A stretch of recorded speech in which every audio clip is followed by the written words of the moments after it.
Hey Jazzy, I think today is Wednesday. It's my first day back in Australia. Not counting yesterday, I got home about 5 p.m. and I went sort of straight to rest. So first day out and about. I did make a short recording of how I felt being back, but it was pretty emotional. So I thought I'll do something fun and then maybe summarize the other message. All right, let's get along.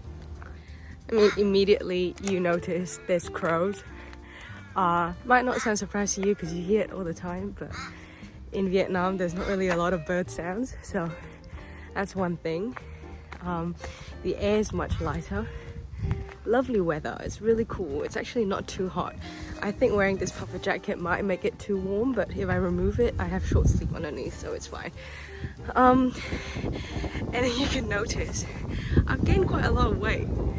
And when people jokes, they said, oh, you're turning square, as in like you're sort of becoming a little bit more filled in. I've eaten to the point where my mother and I are now being referred as turning circles.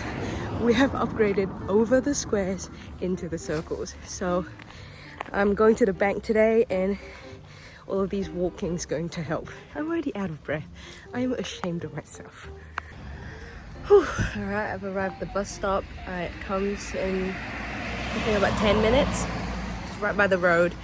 So you might hear a lot of noises, but nowhere near the decibel that Vietnam was.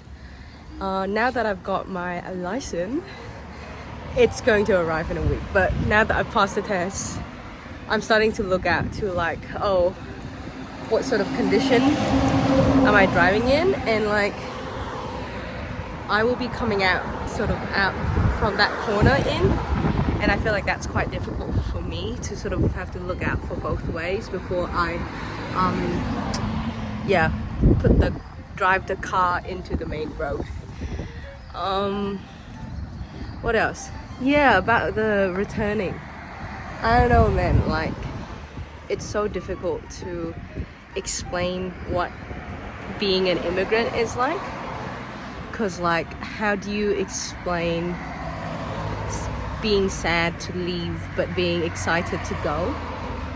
Like, how do you say, yeah, I'm leaving home?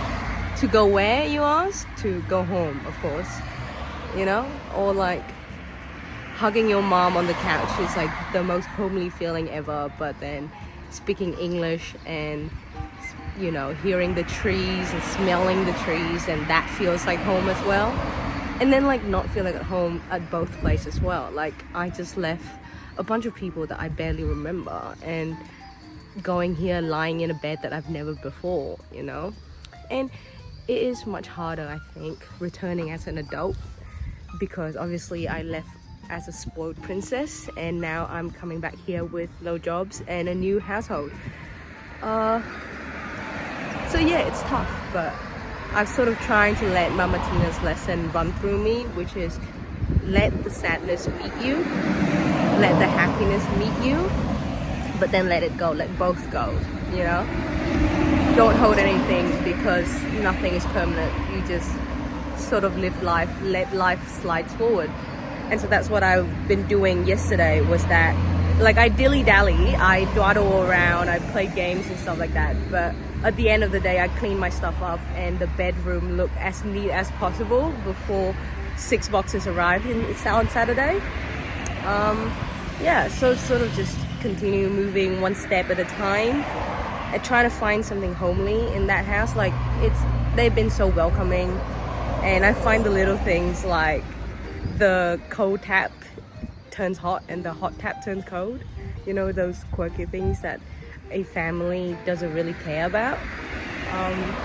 Yeah, so I try to bring that happy memory in, but at the same time not being too attached to it.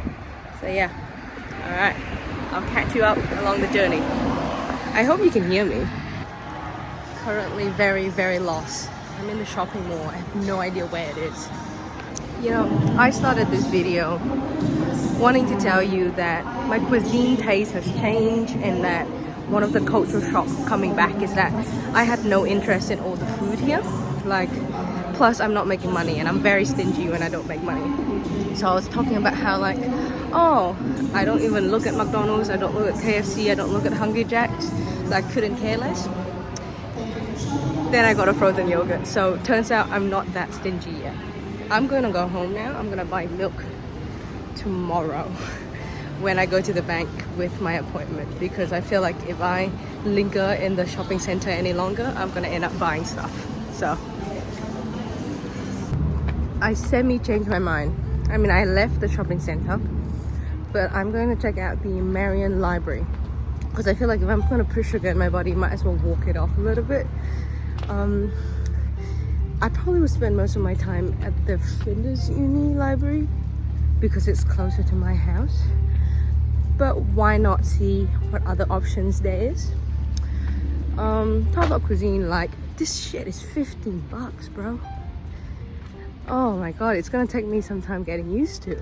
Plus, yesterday I went to bed hungry, and today I made way too many dumplings for lunch to eat. So like, I still haven't been able to tell where my portion is. So yeah, when it comes to food, I think it's gonna be an interesting journey for me. Alright, now I'm gonna have to look for where the bloody library is.